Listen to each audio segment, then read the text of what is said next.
Kerala high court ने आज film the Kerala story की रिलीज पर रोक लगाने से इनकार कर दिया।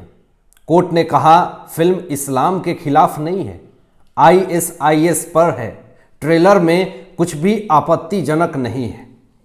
वही प्रोड्यूसर ने दलील दी कि यह फिल्म 32,000 नहीं 3 महिलाओं की कहानी है।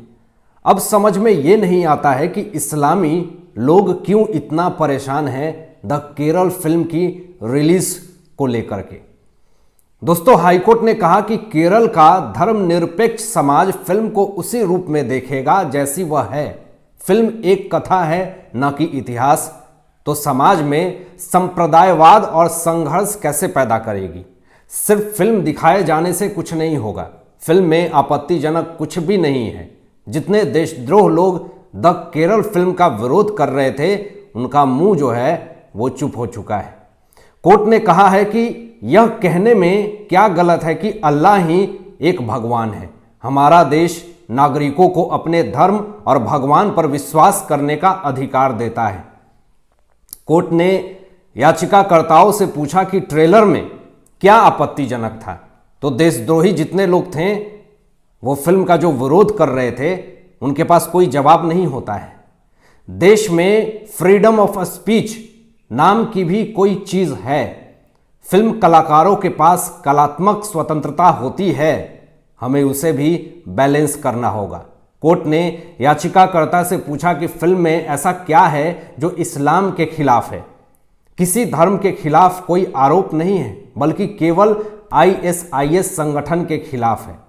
फिल्म निर्माताओं ने ट्रेलर में ही बता दिया है कि यह फिल्म काल्पनिक है, फिर क्यों इस्लामिक संगठन को मिर्च लग रही है? अगर फैक्ट की बात करें तो भूत नाम की कोई चीज नहीं होती है, लेकिन कई फिल्में भूतों को लेकर बनाई जा रही हैं। साथ में कोर्ट ने कहा कि ऐसी कई फिल्में बनाई गई हैं जिनमें हिंदू सन्यासियों को तस्कर और बलात्कारों के रूप में दिखाया गया है। फिर भी कोई कुछ नहीं कहता है। बहुत पहले एक फिल्म बनी थी दोस्तों, जिसमें एक पुजारी एक मूर्ति पर थूकता है और इससे किसी को कोई समस्या नहीं होती है। क्या आप कल्पना पर कर सकते हैं उस चीज को कि एक पुजारी थूक रहा है? बाद में इसी फिल्म को फेमस अवार्ड भी दिया गया। ये शर्म की बात है। ये बात जस्टिस एन नागरेश ने कहा, जो केरल हाईकोर्ट के वकील हैं। आजकल लोगों के दिमाग पर किताबों की तुलना में कहीं अधिक फिल्मों का प्रभाव पड़ता है। मैं भी स्वतंत्रता का प्रबल समर्थक हूं, लेकिन अगर स्वतंत्रता के नाम पर निर्दोष लोगों के दिमाग में जहर घोला जा रहा है, तो ऐसी स्वतंत्रता पर अंकुश लगाना पूरी तरीके से जरूरी है और लगाना चाहिए। कोर्ट ने फिल्म के रिलीज को चुनौती देने वाली 6 याचिकाओं पर सुनवाई करते हुए यह फैसला सुनाया है। जस्टिस जो एन नागरेश और जस्टिस सोफी थॉमस की बेंच ने यह पूरा फैसला किया। दोस्तों, सुप्रीम कोर्ट और मद्रास हाई कोर्ट रिलीज और बैन की मांग वाली याचिकाएं पहले ही खारिज कर चुके हैं।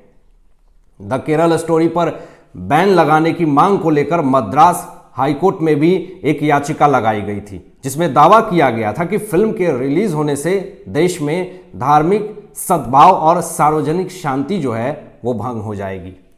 इसे जस्टिस एडी जगदीश चंदिरा और जस्टिस सी सर्वनंद की वेकेशन बेंच ने खारिज कर दिया पूरी तरीके से इसको।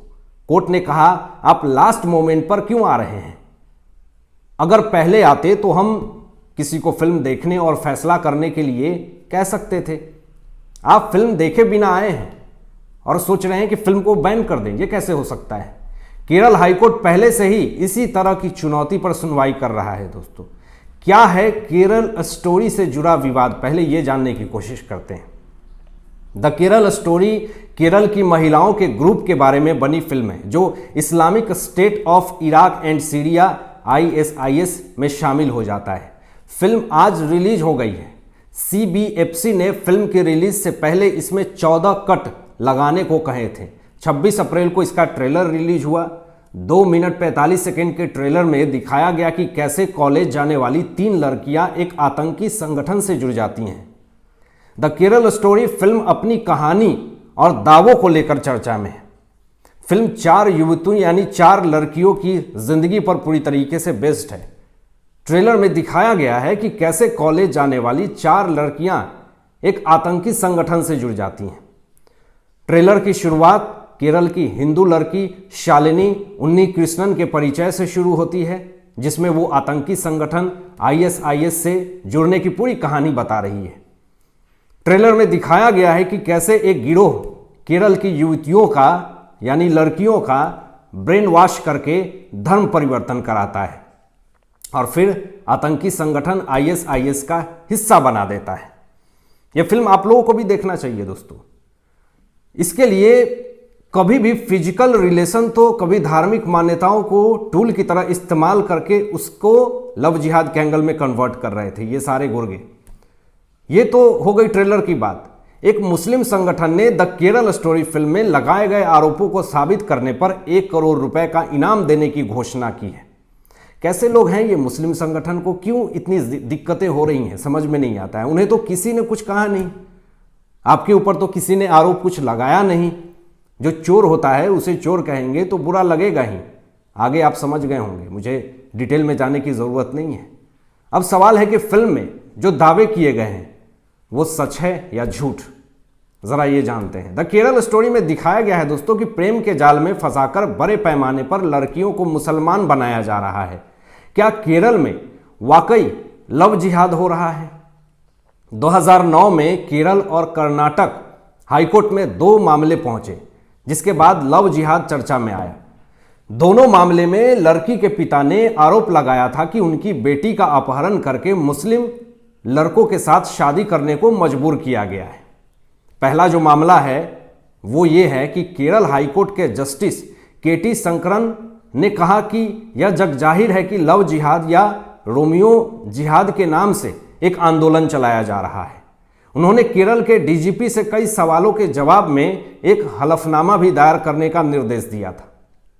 दूसरा जो बड़ा मामला आया था, कर्नाटक हाईकोर्ट में C सेल्वराज ने आरोप लगाया कि उनकी बेटी सिल्जा राज को एक मुस्लिम लड़के ने अगवा कर लिया और कामराज नगर से केरल ले गया। वहां उसे मदरसे में इस्लाम का पाठ पढ़ाया गया और धर्म परिवर्तन कराने के बाद शादी कर दी गई। इसके बाद सिल्जा राज सामने आती हैं और अदालत से कहती हैं कि उन्होंने अपनी मर्जी से धर्म परिवर्तन किया और शादी की। यानी पूरी तरीके से ब्रेन वॉश किया जा रहा था लव जिहाद के नाम पे। और ये पहले यूपी में भी था, लेकिन यूपी में से तो योगी बाबा ने पूरी तरीके से इसे ख़त्म कर दिया। इसके बाद कोर्ट ने लव जिहाद आंदोलन की जांच के लिए कर्नाटक के DGP की नेतृत्व में SIT बनाई।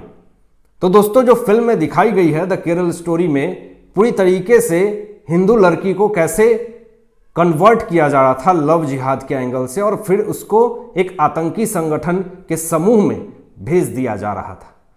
तो ये सारी चीज़ें एक काल्पनिक तरीके से द केरल स्टोरी के निर्माता ने ये बात कही है, लेकिन कुछ लोग इसको प्रोपोगेंडा नाम दे करके इस फिल्म को अलग दिशा में भेजने की कोशिश कर रहे हैं। लेकिन फिर भी फिल्म बहुत अच्छा कारोबार कर रही है और पूरे देश की जनता को यह फिल्म देखनी चाहिए। द कश्मीर फाइल्स देख करके कश्मीर के कश्मीरी पंडितों के दर्द को हम लोगों ने जाना।